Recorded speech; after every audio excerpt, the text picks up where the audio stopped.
My name is Rachel Bell, and at 34 years old, I am a captain in the United States Air Force. But at my father's 4th of July barbecue, that meant nothing. In front of his old Army buddies, he brushed my hand away when I tried to offer a charity check and sneered, "This is my daughter, Rachel, a real keyboard warrior down at Fort Meade." Then he threw his arm around a Navy SEAL and declared him the real deal. And then came the moment, the one that froze my entire life. He looked right at me and said, loud enough for everyone to hear, his voice dripping with contempt, "The Taliban wouldn't even blink at you, Rachel. But this," he slapped the SEAL on the back, "this is a real soldier." My father didn't know that the hero he was fawning over had just gone completely still. He wasn't looking at my father. He was staring at me, at a tiny scar on my temple, and he whispered, "Wait a minute. I know that scar." Let me know where you're watching from in the comments, and hit that like and subscribe button if you've ever had your own family turn your accomplishments into a punchline. The performance began the moment I pulled my Honda into the driveway of my childhood home in Fairfax, Virginia. It was a perfect portrait of American patriotism, meticulously staged. The air was thick with the smoky perfume of burgers and hot dogs sizzling on a top-of-the-line Weber grill. Small American flags, planted with military precision, dotted the perfectly manicured lawn. From a Bluetooth speaker tucked away on the porch, the strains of the national anthem gave way to a playlist of country music hits celebrating trucks, beer, and freedom. It was all so perfect, so wholesome. And it was all a lie. At the center of it all, holding court on the back deck, was my father, retired Army Colonel Robert Bell. He wore his crisp, navy blue Army polo shirt like a suit of armor, the eagle emblem gleaming over his heart. He was in his element, a pint of Sam Adams in one hand, gesturing grandly with the other as he entertained a circle of his old Army friends.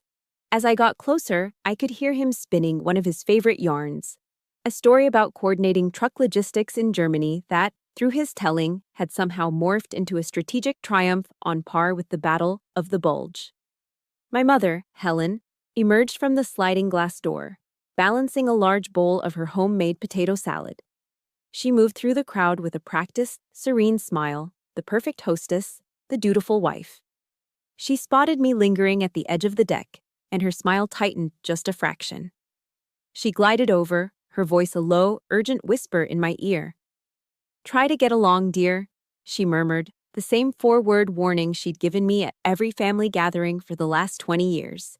It wasn't a request for peace, it was a command for my silence. I nodded, feeling the familiar weight settle in my chest. I was an actress in a long-running play, handed a script at birth that I was sick to death of performing. I decided to get the obligatory offering out of the way. I'd brought a check for $200 made out to Vets for Vets, a charity my father championed. It was my attempt at an olive branch, a way to participate in his world on his terms. I navigated through the clusters of laughing guests and approached my father's circle, waiting for a pause in his dramatic retelling. "Dad," I said quietly, holding out the envelope. "I have this for the fund." He didn't even look at me. His eyes were fixed on his audience. "Just put it in the jar over there," he said, waving a dismissive hand toward a large pickle jar on the serving table already stuffed with cash and checks. Then, without missing a beat, he turned to a portly man in a VFW cap and chuckled, his voice carrying easily over the music. "My daughter," he announced, as if presenting a strange specimen. "She thinks $200 can buy respect." A few of the men around him snickered. The sound was like a physical blow. The air rushed out of my lungs, and for a second, the sunny backyard went blurry. I felt a hot flush of shame creep up my neck. I looked down at the check in my hand, my own signature on it, and it suddenly felt cheap. Foolish. My gesture of goodwill had been twisted into a pathetic attempt to buy his approval. This wasn't the first time something like this had happened, not by a long shot. But it still hurt like it was. Just then, my father spotted the man he'd been waiting for, Lieutenant Commander Wolf Jackson, the Navy SEAL. Wolf was a legend, a man who moved with a quiet, coiled power that made my father's blustering seem theatrical, and hollow. He was leaning against the railing, talking to someone, a bottle of Budweiser held loosely in his hand. "Wolf, get over here," my father boomed, striding over and clapping him on the shoulder.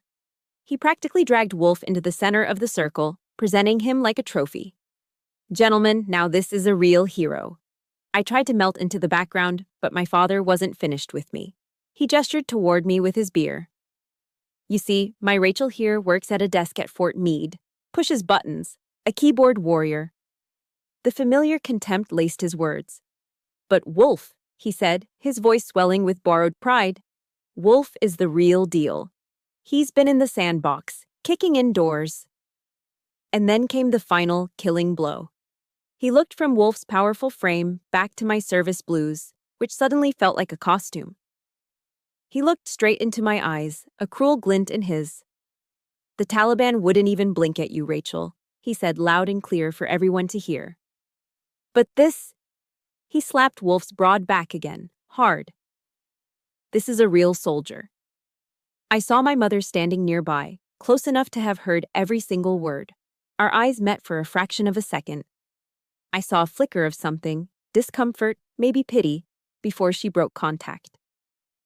She turned away, suddenly engrossed in straightening a stack of paper plates on the table, her back a rigid wall of denial. As if by ignoring the words, she could erase them. Her silent complicity, her deliberate choice to abandon me in that moment, was a deeper, sharper wound than my father's public scorn. A suffocating silence fell over the group. The men shifted uncomfortably. But in the middle of it all, Wolf Jackson wasn't smiling. He hadn't joined in the backslapping. Instead, he took a small, almost imperceptible step back from my father. His relaxed, off-duty posture vanished, replaced in an instant by the focused tension of a soldier on high alert, a man who'd just recognized a threat, or an ally. His eyes, sharp and piercing, scanned my face. They weren't looking at me with pity or amusement. They were analytical, assessing. And then, they stopped. They locked onto a spot just above my right eye, on a faint silvery line on my temple, a scar so old I usually forgot it was even there. A look of dawning, impossible recognition crossed his face. The casual backyard barbecue faded away, and for a second I could see the battlefield in his eyes. He let out a breath, his voice barely a whisper, but it cut through the silence like a gunshot. "Wait a minute," he said, his gaze fixed on the scar. "I know that scar." It wasn't a question. It was a declaration. A puzzle piece slamming into place with a force that seemed to shake the very foundations of my father's perfectly staged party. A shiver ran down my spine, a cold dread mixed with a bewildering spark of something else. My carefully constructed world of silent endurance had just been cracked wide open. What does he know? Wolf Jackson's words hung in the humid Virginia air, an impossible question mark at the end of a humiliating day. I know that scar. How? My mind raced, trying to connect a Navy SEAL I'd never met to a faint line on my temple from a childhood fall. But his question wasn't a key to a new mystery. It was the key to an old, locked room filled with ghosts. And as I stood there frozen in my parents' backyard, the door to that room creaked open, and the memories flooded out, cold and gray. It started with the Sunday dinners. Every week, the same suffocating ritual. We'd sit around the mahogany dining table, the air thick with the scent of my mother's roast beef and my father's disappointment. After his second glass of bourbon on the rocks, the sermon would begin. My father, an only child, had never learned to share the spotlight, and his dinner table was his stage. Strategy isn't about some damn computer, he'd declare, his gaze sliding pointedly toward me. He'd gesture with his fork for emphasis.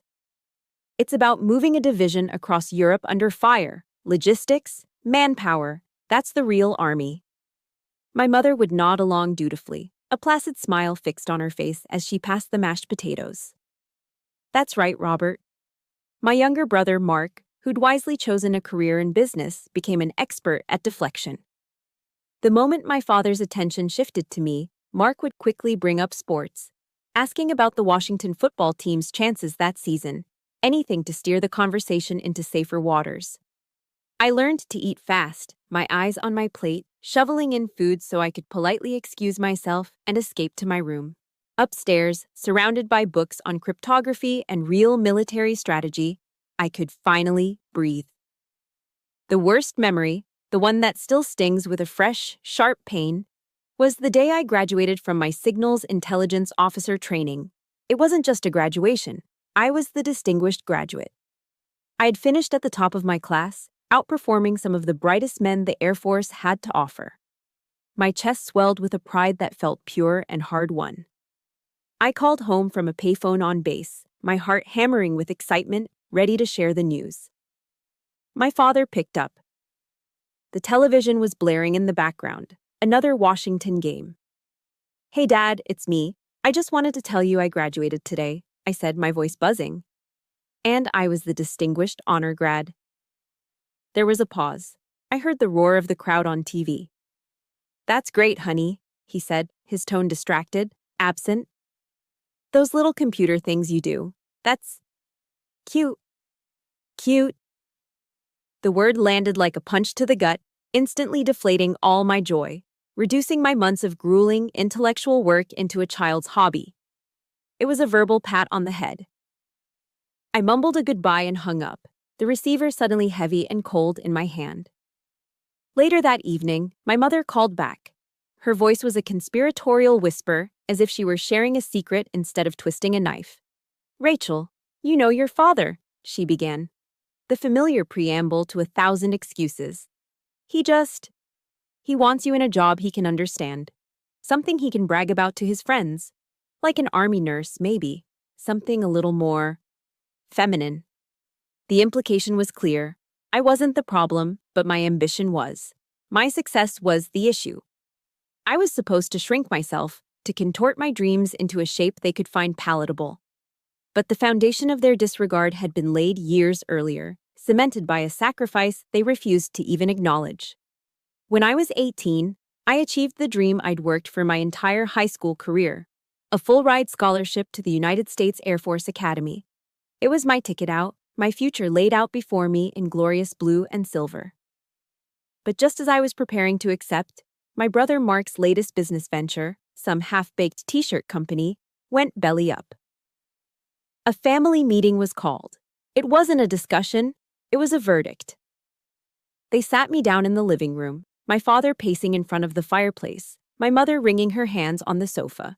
They suggested that it would be better for the family if I attended a public state university nearby. It would save on costs, they said, and I could stay closer to home. "Family has to prioritize, Rachel," my father said, his voice laced with false gravitas. "Mark needs our help right now." In the end, a significant portion of what would have been my college fund was diverted to bail out my brother. He never said thank you. He just took the money as if it were his birthright. I gave up my dream for them, for a brother who saw me as an inconvenience, and for parents who didn't even register the magnitude of what they had asked me to forfeit. It wasn't a sacrifice in their eyes, it was simply my duty. And now, standing in the fading afternoon light of that awful barbecue, the phrase "keyboard warrior" echoed in my head, a bitter reminder of their willful ignorance. My desk job was a windowless, climate-controlled SCF, a sensitive compartmented information facility, buried deep underground at Fort Meade. The only smell was the sterile hum of server racks and the burnt aroma of stale coffee, brewed around the clock. I didn't push paper, I was Angel.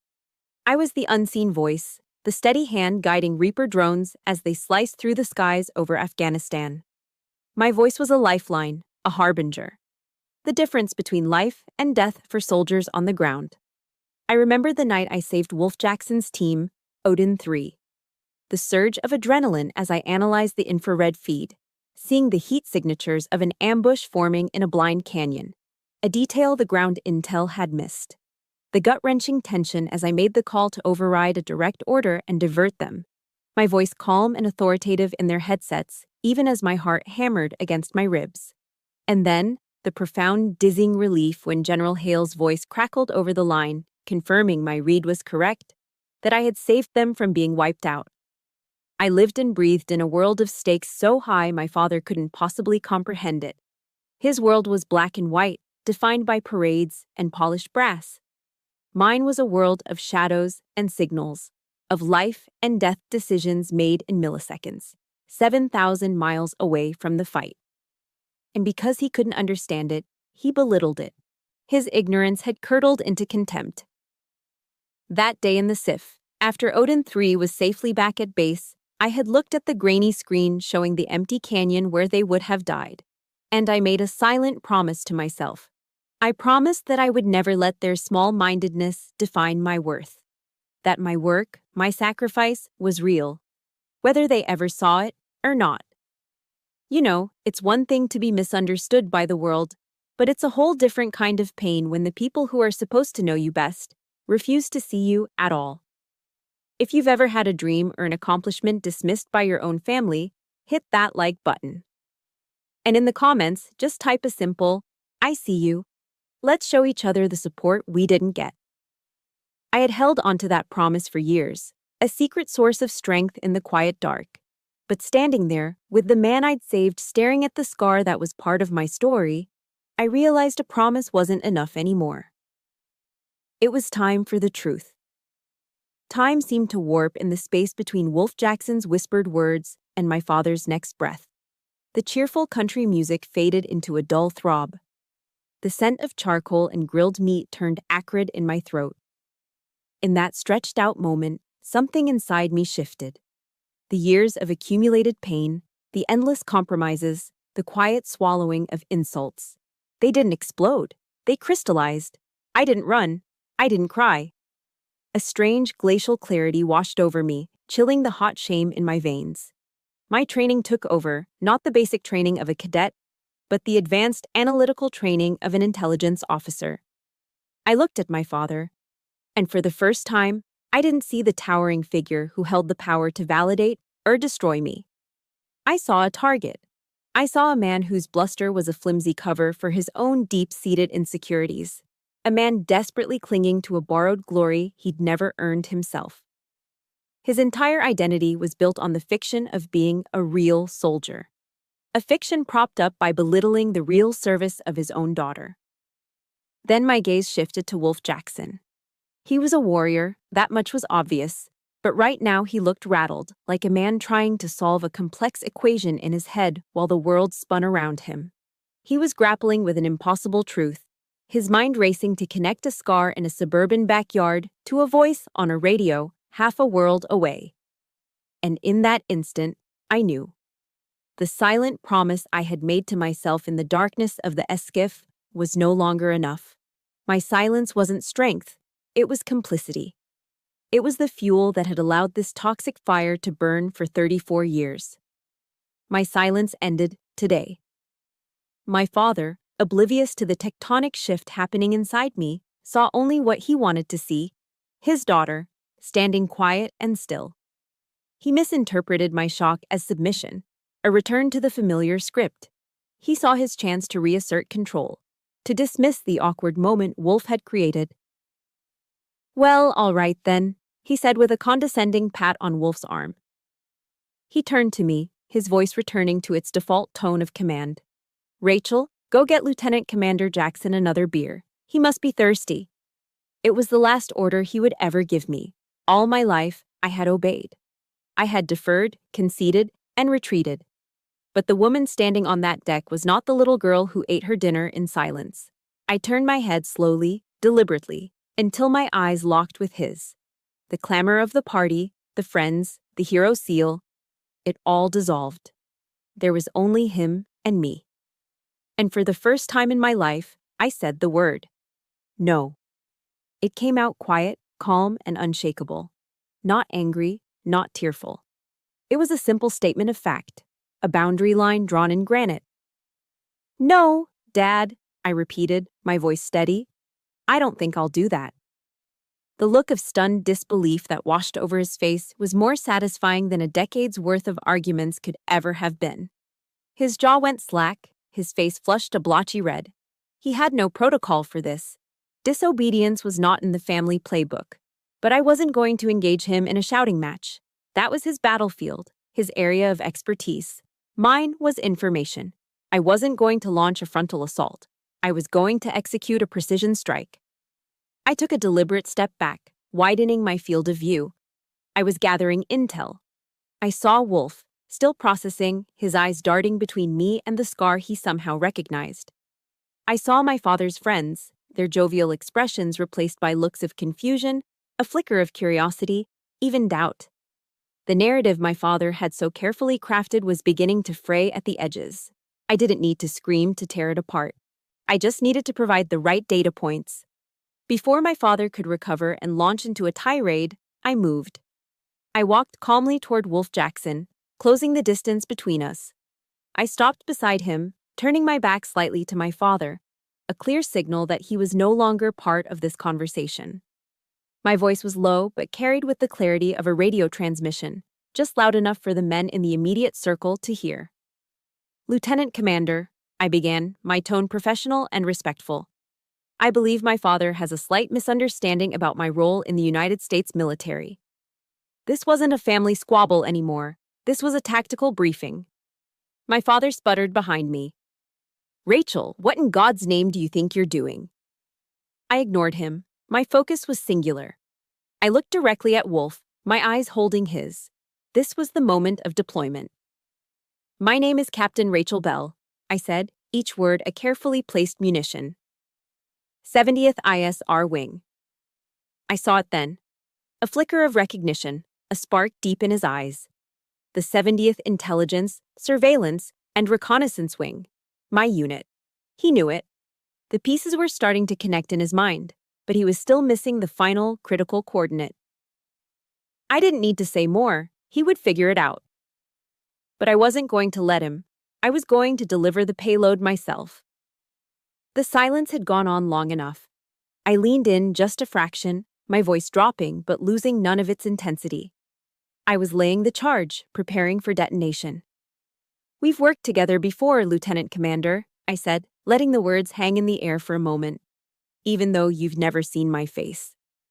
The confusion on his face morphed into dawning, staggering comprehension. He knew. I wasn't little Rachel anymore. I wasn't the keyboard warrior. I was Angel. And I was about to land right in the middle of my father's barbecue. The silence that followed my words was absolute. My father's face, which had been red with anger, was now just confused. But my target wasn't my father. It was Wolf. I held his gaze, my own expression unreadable, my voice flat and devoid of emotion, like a pilot reading a checklist. This was my after-action report. "Kandahar Province," I began, the first coordinate. 3 months ago, Operation Night Strike. My father started to step forward, his authority reflex kicking in. "Rachel, for God's sake, stop this nonsense." Before he could finish, Wolf's hand shot up. A quick, sharp gesture that wasn't a request, but a command. It silenced my father instantly. The desert tan on Wolf's face had drained away, leaving a pale, ashen mask. He knew those names. They weren't just words. They were ghosts that haunted his sleep. "You were call sign Odin 3, I continued, my voice a scalpel, precise and cold, cutting through the layers of deception. "You were 20 seconds from walking into a 3-sided ambush in the Arghandab River Valley." Wolf's mouth opened, but only a choked sound came out. He swallowed hard. That's classified. How could you possibly—" This was it, the final payload. "Because I am Angel," I stated, letting the name drop into the silence like a 500-pound bomb. "I was the voice in your ear that ordered you to pull back." I paused, letting the truth detonate. I saw the moment of impact in his eyes. The shock, the disbelief, the staggering realization. "I was the one who saw that scar on your temple through an infrared camera feed," I added, confirming the targeting data. "From a shrapnel wound you'd taken 2 days prior. I used it to confirm your identity right before I called in the airstrike that covered your team's retreat." The mission was complete. The target was verified. There was no room left for doubt. A deafening quiet descended on the backyard. It wasn't an awkward pause, it was a vacuum. sucking all the air and sound out of the world. The only noise was the sudden sharp crash of glass on stone. The Budweiser bottle slipped from Wolf Jackson's numb fingers, shattering on the flagstone patio. And then, the legendary Navy SEAL, the real hero, did something that destroyed the last pillar of my father's fabricated world. He straightened his shoulders, pulled his arms to his sides, and snapped to attention. It wasn't a combat stance. It was the reflexive posture of a soldier acknowledging a superior officer, a sign of absolute, instinctual respect. Angel. His voice was a raw, broken whisper. The name was a prayer on his lips. My God, you're the angel of death. That's what we called you. He shook his head, a look of awe on his face. We thought you were a myth. A legend. A legend? My father had called me a keyboard warrior. His hero had just called me a legend. The irony was so thick, so bitter, and so sweet that I could taste it. My father, desperate to salvage his crumbling authority, tried to regain control. His voice was weak, pleading. But she's just Rachel. Wolf spun around, and for the first time, I saw true, unadulterated fury in his eyes. It was the look of a man who had faced down death, and it wasn't directed at an enemy combatant. It was directed at my father. Sir, Colonel, he said, his voice low and dangerous. Shut up. Those two words were more devastating than any bomb. They vaporized my father's power, his credibility, his entire persona. He physically recoiled, his face a mask of utter humiliation. He was no longer the commander of this backyard. He was a disgraced subordinate. Wolf turned back to me for a moment, his expression softening with a respect that felt more real than any validation I had ever sought from my family.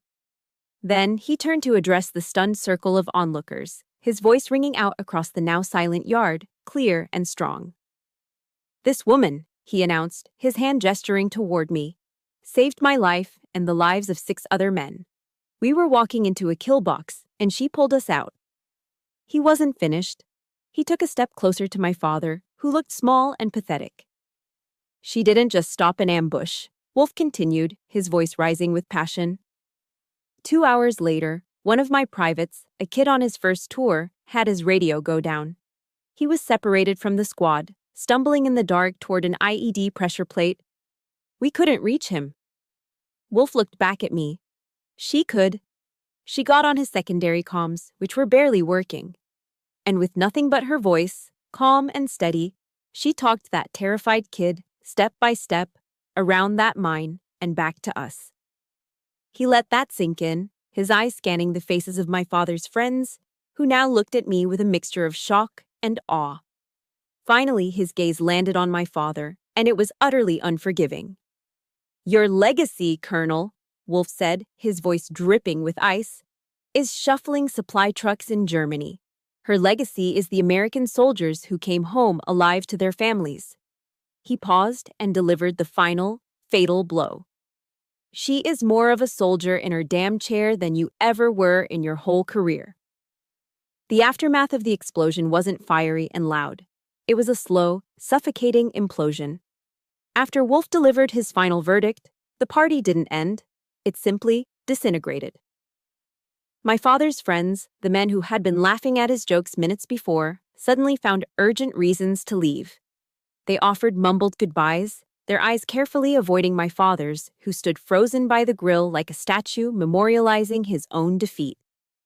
A few of them, the ones who had seen real combat and understood the weight of Wolf's testimony, made a point to walk past me on their way out. They didn't say much. A firm handshake from one. A quiet, "God bless you, Captain," from another. One older man, a Vietnam vet, just met my eyes and gave a single, respectful nod. It was a silent acknowledgement, a shared understanding that transcended words. Wolf Jackson was the last to leave. The fury had faded from his eyes, replaced by a quiet intensity. He walked over to me, bypassing my parents completely. My apologies, Captain, he said, his voice low. I was told your promotion to major was already approved. I must have looked confused. He just smiled faintly. Word travels fast when Angel is involved. I owe you my life. If you need anything, anything at all, this is my number. He pressed a simple, black and white business card into my hand. It felt solid, real. A lifeline. I finally got in my car and drove away, not looking back. In my rearview mirror, I could see them. My mother and father, standing motionless amidst the wreckage of their perfect 4th of July party. They looked small and isolated, the architects of a fallen empire of lies. I felt a strange sense of detachment, of exhaustion. The adrenaline had worn off, leaving only a hollow ache. I drove aimlessly, eventually finding myself on the George Washington Memorial Parkway, heading north along the Potomac River. The evening sun cast a golden glow on the water, the monuments of D.C. rising peacefully in the distance. It was a picture of American serenity, a stark, painful contrast to the war that had just been waged in my family's backyard. I rolled down the windows, letting the warm air wash over me, hoping it could somehow cleanse the lingering stain of humiliation. That's when my phone rang, its cheerful ringtone a jarring intrusion. The screen lit up with my mother's name. My stomach tightened into a cold knot. I knew this call wasn't coming from a place of concern or apology. It was a counteroffensive. I took a breath, tapped the screen, and put the phone on speaker. There was no greeting. No, hello, no, are you okay? Just the hiss of her anger. How could you do that to your father?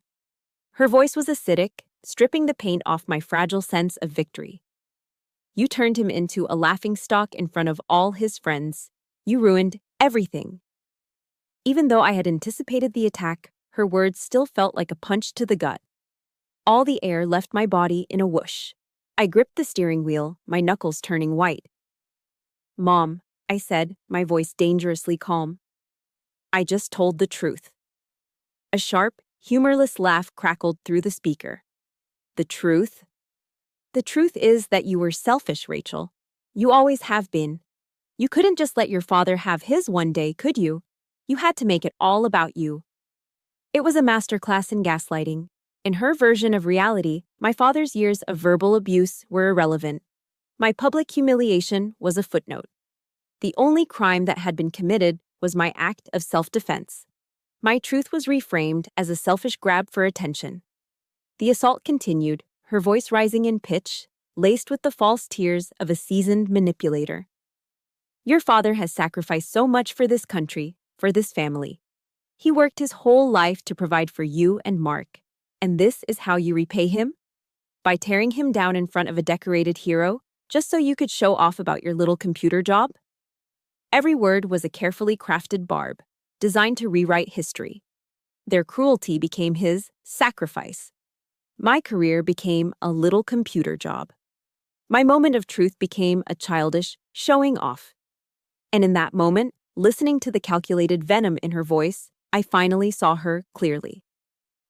My mother wasn't just a passive bystander who chose silence out of weakness. She was the chief architect of my emotional prison. She was the warden who had always made sure the bars were in place, the one who taught me that my silence was the price of peace. Her peace, never mine. She wasn't just complicit, she was the enabler-in-chief. A deep, cold resolve settled over me. The voice of Angel, the one I used to guide soldiers through chaos, took over. It was a voice free of emotion, stripped down to pure, tactical clarity. I took a steadying breath. Mom, I said, my voice cutting through her tirade. I'm not going to argue with you about this. What happened today was the direct result of years of how Dad has treated me. I will not apologize for telling the truth. I let the silence hang there for a beat, a silence of my own making.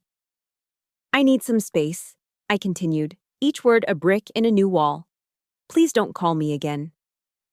And then I did something I had never done in my entire 34 years of life. I ended the call. I reached over and pressed the red icon on the screen, cutting her off mid-sentence. The silence that filled my car was absolute, shocking. It felt terrifying, and it felt, for the first time, like freedom. I had just severed a toxic lifeline, a connection that had been poisoning me one drop at a time for as long as I could remember. I kept driving, the lights of Washington, D.C. getting brighter ahead, and I didn't look back. The days following the barbecue were quiet. The silence from my parents was a heavy, suffocating blanket.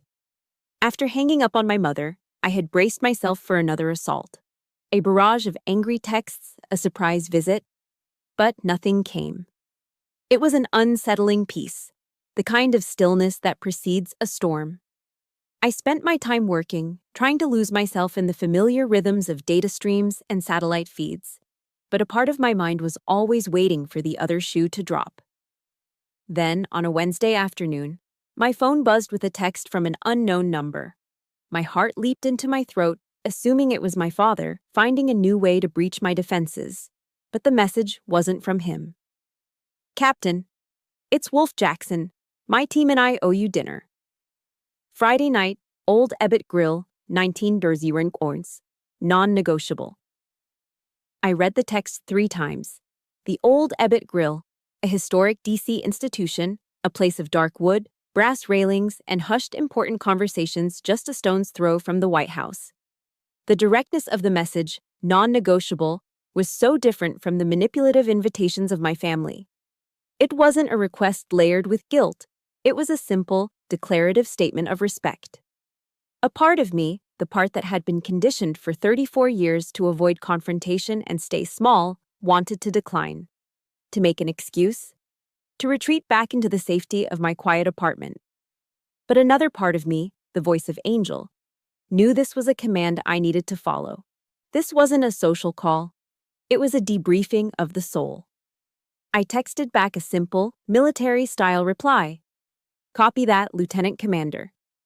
On Friday night, I stood outside the restaurant, smoothing down my simple black dress, feeling a nervous flutter in my stomach. The place was bustling, filled with the energy of Washington insiders, politicians, lobbyists, journalists. I pushed open the heavy wooden door and stepped into the low, warm light of the main dining room. I saw Wolf immediately, seated at a large round table in the back, and he wasn't alone. 6 other men were with him, all of them built with the solid, imposing frames of career operators. As I approached, Wolf saw me and immediately stood up. In perfect unison, the other 6 men rose to their feet as well. The conversations at nearby tables faltered as people turned to look. There was no awkwardness in their gesture, no hesitation. Just a profound, silent show of respect that spoke volumes. I felt a blush creep up my neck, but this time, it wasn't from shame. It was from something that felt dangerously like pride. The dinner was unlike any I'd ever experienced. There was no mention of the disastrous barbecue, no talk of my father or family. It was as if that entire painful episode existed in another universe. Instead, they wanted to talk about Angel. They didn't ask me about classified details or mission specifics. They told me what my voice had meant to them. They passed around stories like sharing plates of food, each man adding a piece to a legend I never knew I was a part of. They talked about how Angel's calm, steady presence in their ears during a firefight was like a shield against the chaos. A young, wiry SEAL with Rico on his name tag leaned forward, his eyes earnest. "Ma'am," he said, "we never knew who you were. We didn't know if you were a man or a woman, old or young. It didn't matter. All we knew is that when Angel was on the comms, we were going home." Hearing my work described not as pushing buttons, but as a promise of homecoming. It was overwhelming. I felt a lump form in my throat, a painful, bittersweet ache. This was the validation I'd spent a lifetime craving from my family, and here it was, being offered freely and generously by a table of strangers who had become brothers. Wolf, who had been listening quietly, finally spoke up, filling in the details of that night in Kandahar. "When you called the audible," he said, looking me straight in the eye, "I was pissed. My SEAL ego was bruised, you know? I thought I had the better read on the ground." He took a long sip of his beer. "But there was something in your voice, an absolute certainty that cut through the noise. You weren't just reading data off a screen, Captain. You were feeling the battlefield." He raised his glass, the amber liquid catching the light. "To Angel," he said, his voice resonating with sincerity. "Who taught an old SEAL that sometimes the best eyes on the target are 7,000 miles away? All 7 men raised their glasses. To Angel, they echoed, the sound a low, powerful chorus. As I clinked my glass against theirs, I thought of my father calling my work cute. For the first time, I didn't feel the sting of his words. I felt only a distant, sad pity for him. His world was so small. My achievements weren't cute, they were legendary. When the dinner was over and we were standing on the sidewalk in the cool night air, Wolf walked me aside. Rachel, he said, using my first name for the first time. We're not the only ones. There are dozens of other teams with Angel stories. General Hale has already put you in for an early promotion to major. It's long overdue. You earned it. That night, as I drove back to my quiet apartment in Arlington, the feeling of loneliness that had been my constant companion was gone. The silence in my car was no longer empty. It was peaceful. I realized I had just had dinner with my real family. A family forged not by blood, but by fire and trust. A family that didn't need me to be smaller, or quieter, or more feminine. They saw me for exactly who I was, and to them, that was more than enough. It's amazing how a little bit of genuine appreciation from the right people can heal wounds that have been open for years. It reminds you that you're not asking for too much. You are just asking the wrong people. If you believe that the family you choose can be more powerful than the family you were born into, hit that like button. And in the comments, tell me one word that describes what family truly means to you. Let's build a dictionary of what real support looks like. For a month, there was peace. A real, profound peace I hadn't realized was possible. The silence from my parents was no longer a weapon against me. It was a gift. I worked, I spent a weekend hiking in Shenandoah with a friend, and I started having regular phone calls with Wolf, who was quickly becoming something more than just a man I'd saved. He was becoming a friend. For the first time, I felt like the captain of my own life, charting my own course. On my desk, next to my monitor, sat a framed picture not of my parents, but of Odin 3, a goofy selfie they'd sent me from their base. It was a daily reminder of my chosen family, of what real respect felt like. And then, one Tuesday evening, the peace was shattered by the sharp, insistent chime of my doorbell. My heart sank. I wasn't expecting anyone. I crept to the peephole, and my blood ran cold. My parents. They stood on my welcome mat, unannounced, their expressions grim and determined.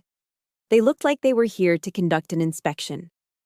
Before I could decide whether to even open the door, my father spoke, his voice carrying clearly through the wood. Rachel, open up, we need to talk. It wasn't a request, it was an order. Reluctantly, I turned the deadbolt.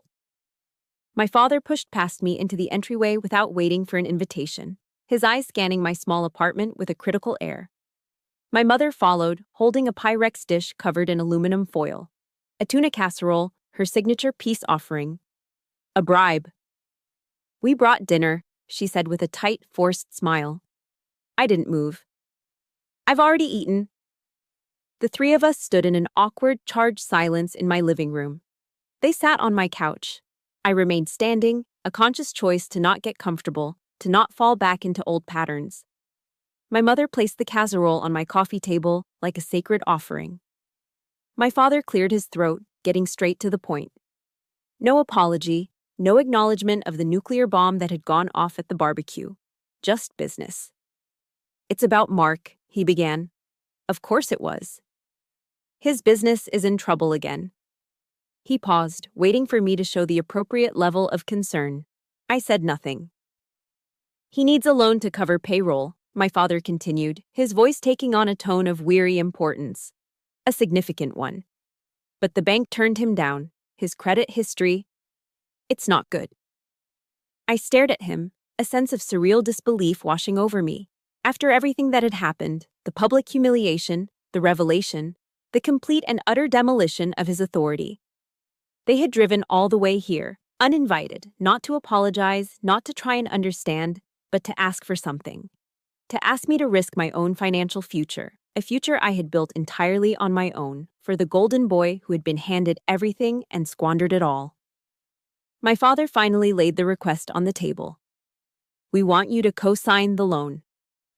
I think I actually laughed. A short, sharp, humorless sound. You can't be serious. This is not a laughing matter, Rachel, he snapped, his temper flaring. No, it's not, I agreed, my voice hardening. You're asking me to put my name, my credit, my entire financial security on the line for Mark's failed business. Again. He's your brother, my mother chimed in, her voice pleading. He needs you. I looked at her, at the woman who had watched me be torn apart and had done nothing. I'm sorry, I said, my voice polite but firm. I can't do that. And that's when my father played his trump card, the ultimate weapon of emotional blackmail. He leaned forward, his face a mask of theatrical sorrow, his voice dropping to a pained, shaky whisper. Before your grandfather died, he said, his eyes welling up with crocodile tears. He made me promise him. He made me promise I would always look out for Mark. He paused for dramatic effect. He said Mark was the weaker one, the one who would need more help. My mother, on cue, sniffled beside him, dabbing at a perfectly dry eye with her knuckle. My father looked at me, his voice trembling with manufactured grief. Are you asking me to break a deathbed promise to my own father, Rachel? Is that the kind of daughter you are? And there it was. The final, desperate, pathetic gambit. An attack on my compassion, my sense of duty, my love for the grandfather I had adored. But as I looked at them, at this perfectly rehearsed performance of manipulation, I didn't feel guilt. I felt nothing but a cold, liberating rage. I glanced over at my desk, at the smiling faces of Odin 3. They had trusted me with their lives. My parents wouldn't trust me to pick a restaurant for dinner, but they would trust me to clean up their messes. I owed it to those men, and I owed it to myself, to live a life free of this poison. That was the final drop. The dam of a lifetime's worth of resentment, of being silenced, of being second best, finally broke. Enough, I said. The word was quiet, but it sliced through the room, stopping them cold. I felt a lifetime of suppressed anger surge through me, not as a hot, messy explosion, but as a focused, ice-cold beam of energy. I am done, I said, my voice as hard and flat as steel. I have spent my entire life stepping back for Mark, stepping back for you. I gave up the Air Force Academy so he could have my college fund. I have stayed silent every single time you've belittled me, dismissed me, and treated me like I was less than him. I stood up straight, my posture no longer defensive, but commanding. I will not co-sign the loan. I will not give him a single dime. And this conversation is over. I walked to my front door and opened it, letting the cool night air rush in. This is my home, I said, my voice never rising, but carrying the full weight of my final, irrevocable decision. And I'm asking you to leave. It was the last declaration of independence I would ever need to make. My parents left in a state of stunned silence. My mother looked horrified, my father utterly defeated. He didn't even look at me as he walked out the door. I closed it behind them, and the click of the deadbolt echoed in the sudden, ringing quiet of my apartment. I didn't feel victorious. I didn't feel triumphant. I just felt empty. Utterly and profoundly exhausted, as if I had just completed a years-long mission. My legs felt weak, and I slid down the back of the door until I was sitting on the floor. And for the first time in weeks, I cried. But these weren't the hot, angry tears of humiliation from the barbecue. They weren't tears of frustration from my mother's phone call. These were tears of grief. A deep, quiet, sorrowful mourning. I wasn't crying because of what they had just done. I was crying for what was now permanently lost. I cried for the little girl who used to follow her father around the yard, desperate for a single word of praise. I cried for the young woman who had given up her dreams, hoping that sacrifice would finally earn her a place in her family's heart. I cried for the family I should have had, the one of unconditional love and mutual support that I saw in movies and at my friends' homes, a family that I now knew with absolute certainty I would never have. I was mourning a death, the death of a hope I hadn't even realized I was still clinging to. A few weeks passed. The silence from my family was absolute, but this time it felt different. It wasn't a punishment, it was a boundary. I started sleeping better. I found myself smiling more at work. I felt lighter. One afternoon, I was scrolling through my work emails and stopped at one from General Hale. It was the official notice that his recommendation for my promotion to major had been approved by the board. I read it over and over, a quiet, solid warmth spreading through my chest. This was real. This was earned. Then a letter arrived. It was in a plain white envelope, addressed to me in my father's unmistakable, sharp, angular handwriting. For a moment, my heart seized with an old, familiar reflex. For so many years, an apology from him was the one thing I had craved more than anything. It was the key that I thought would unlock my happiness. Now, as I held the letter, it just felt like a piece of paper. I sat down at my kitchen table and opened it. The letter was long, several pages filled with his justifications and self-pitying excuses for his behavior over the years. It was all about how hard his career had been, how much pressure he was under, how he just didn't understand my world. It was a monument to his own ego. I almost threw it away. But then, at the very end, the tone shifted. "I spoke with General Hale," he wrote. "He called me. He told me everything, Rachel. About Odin 3. About Angel. He told me things that, as a colonel, I barely had the clearance to hear. I have been a fool," the letter continued, the handwriting becoming slightly less steady. "I was so busy trying to look like a soldier that I failed to see the real one living in my own house. I am so proud of you, and I am so sorry." I read that last paragraph twice. Then I put the letter down on the table. I waited for a reaction, a surge of anger, a rush of triumphant satisfaction, a warm glow of reconciliation. Nothing. I felt absolutely nothing. The words I'd once been desperate to hear now had no power over me. They were like a key arriving in the mail for a house I no longer lived in. The apology was for him, not for me. It was a bid for his own absolution.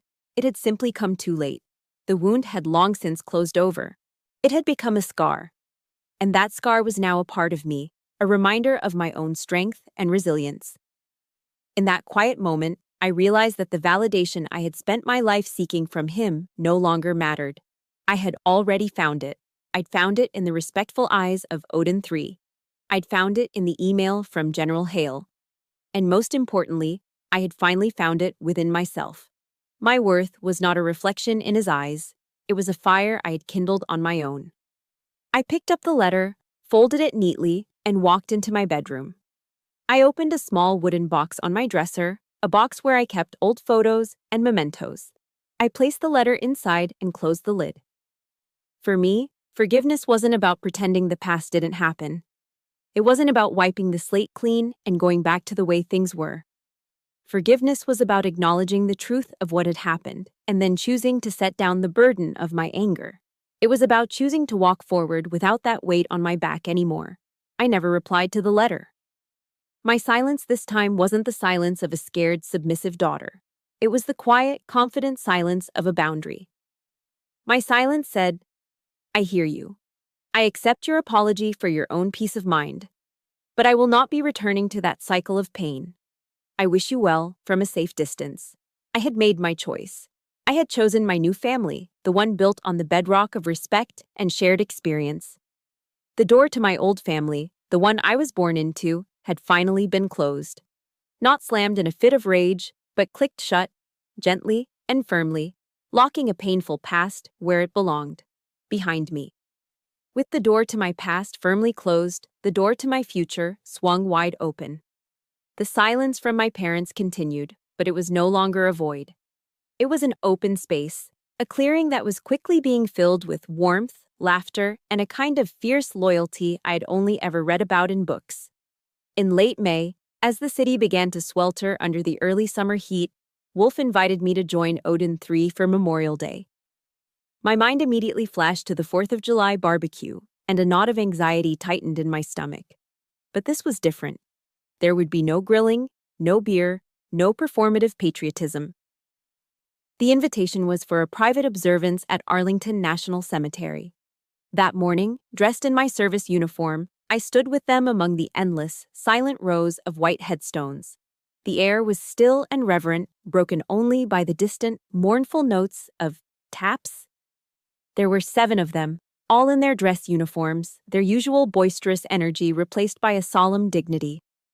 We walked to a section where 2 of their teammates were buried, men who hadn't made it home from a mission years before I was their angel. As they placed flowers on the graves, I saw 2 families standing nearby, the parents and widows of the fallen men. Wolf walked over to them, and I saw him speak quietly, gesturing toward me. The 2 older women, their faces etched with a grief that never fades, walked over to me. "This is Major Bell," Wolf said, using my newly minted rank. "She's the guardian angel who brought the rest of us home that night." Before I could say a word, the mothers enveloped me in hugs, their bodies frail, but their grips surprisingly strong. They smelled of old perfume and sorrow. "Thank you," one of them whispered into my hair, her voice thick with tears. "Thank you for saving our other boys." Standing there, surrounded by the quiet dignity of true sacrifice, holding the hands of women who understood its cost, I felt a sense of belonging so profound it made my chest ache. This was honoring service. This was family. The strength of that new family was tested a few weeks later. I was walking to my car in the parking lot at Fort Meade when a familiar figure stepped out from behind a pillar, blocking my path.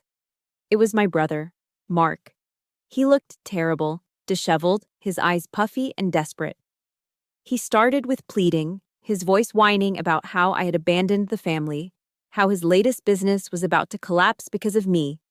When I didn't respond, his tone turned nasty. "You know, this is all your fault," he spat, his voice rising. "You and your little drama queen moment at the barbecue.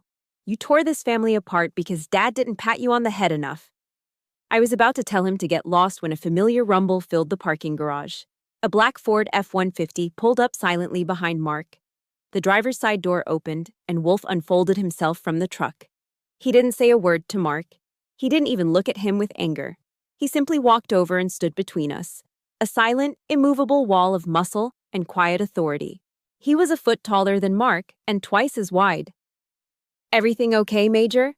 Wolf asked me, his eyes never leaving my brother's face. Mark's bluster evaporated instantly under that steady, predatory gaze. He visibly shrank, taking a stumbling step backward. We were just talking," he stammered. Wolf didn't respond. He just stood there.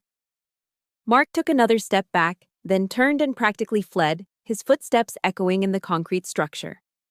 Wolf watched him go, then turned to me, his expression softening.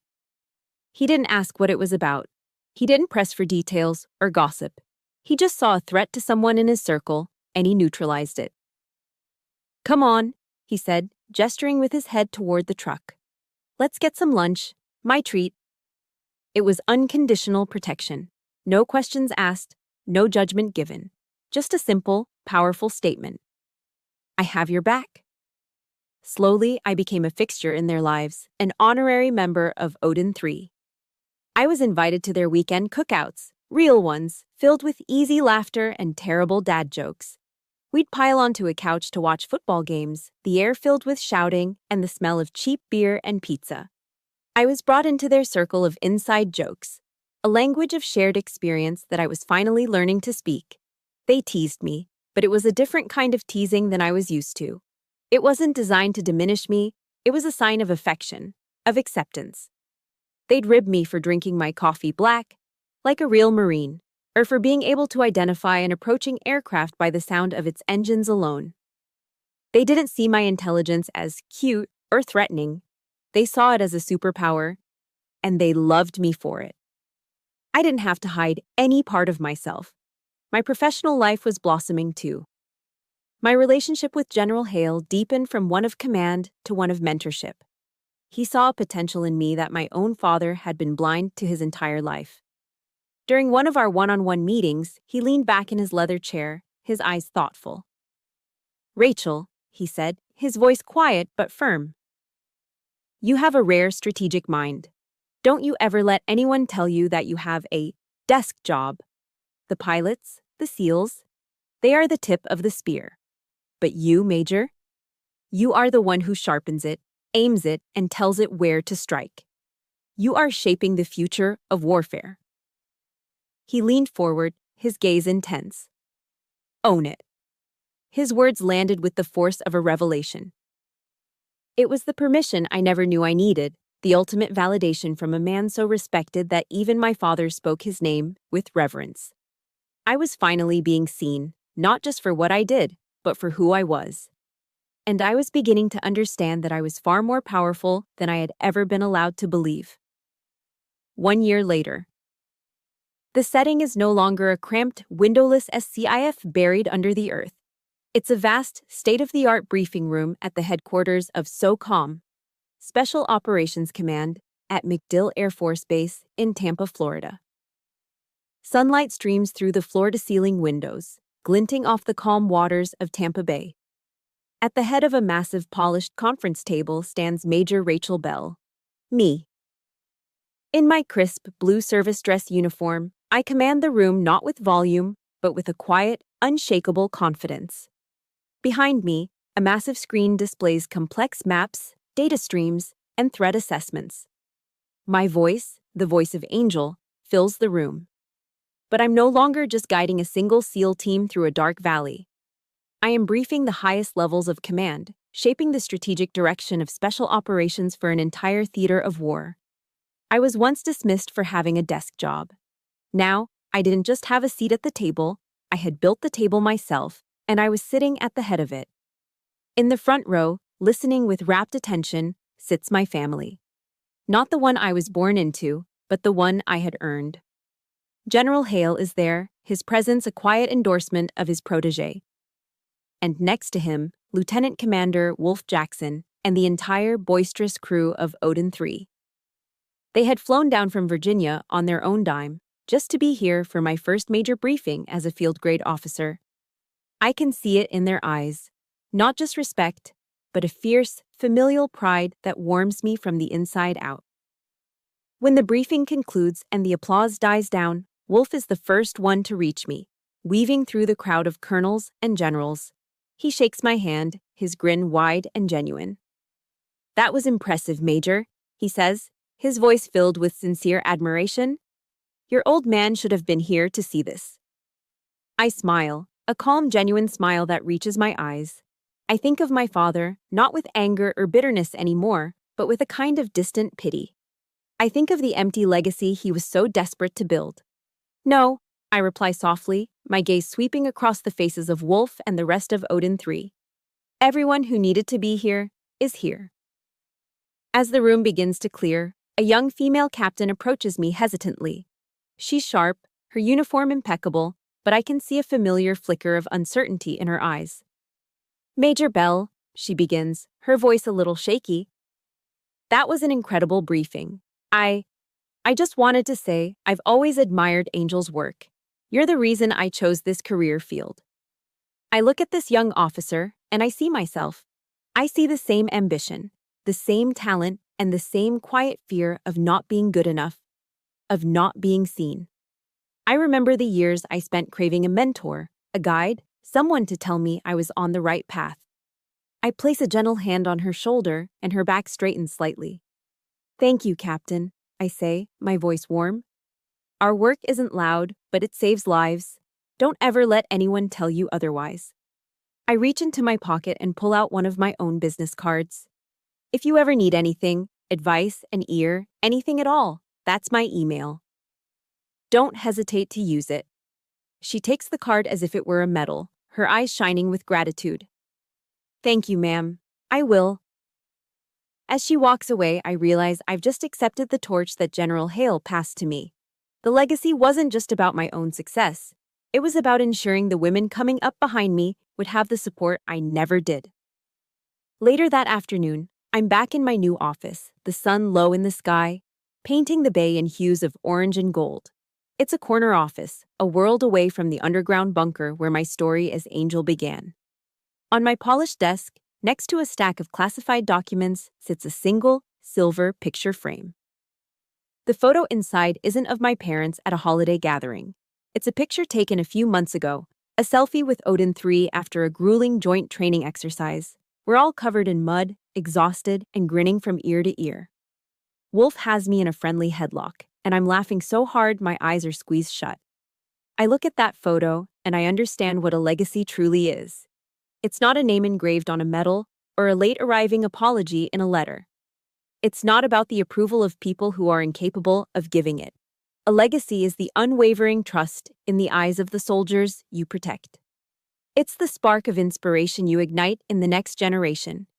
It's the quiet peace in your own soul, the profound contentment that comes from knowing you have defined your own worth on your own terms. My work continues, quietly, shaping events from the shadows. And that, I realize as I watch the sun dip below the horizon, is my inheritance. My quiet, powerful, and hard-won legacy. Thank you for listening to my journey. My legacy wasn't defined by the family I was born into, but by the one I built and the life I chose to create. Remember, your own legacy is not written by those who misunderstand you, but by every single choice you make to honor your own worth and own your truth. This channel is dedicated to sharing stories of strength and resilience. If my journey resonated with you, please show your support by hitting the like button and subscribing to become part of our community. And finally, go down to the comments below and declare it for yourself. Just type, "My legacy is mine," because it truly is. Thank you for listening.